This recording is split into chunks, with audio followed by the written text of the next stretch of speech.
Thank you, Mr. Speaker.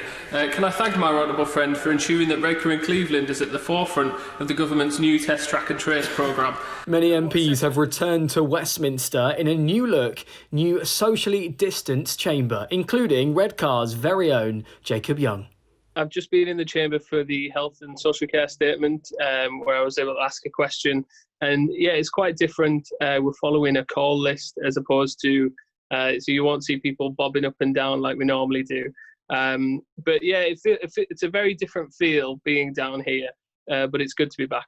And figures we reported yesterday cited the unemployment rate doubling in Cleveland and Redcar due to the coronavirus pandemic. I'm a born and bred Teessider, so I've lived in Teesside my whole life, and I know that we've been through these periods before.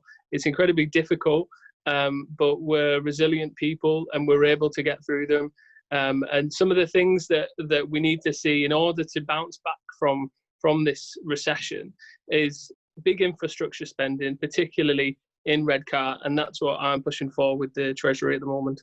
We think back to the general election back in December. A new cohort of Tory MPs like yourself were elected, and the message was essentially, we're going to level up some of these areas. How are you hoping to level up some of these coastal areas when we've got so much of an issue on our hands at the moment?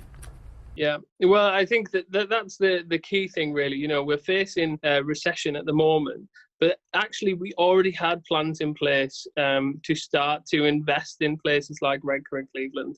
That's already in motion as such, and we saw the government's commitment to 10 new free ports.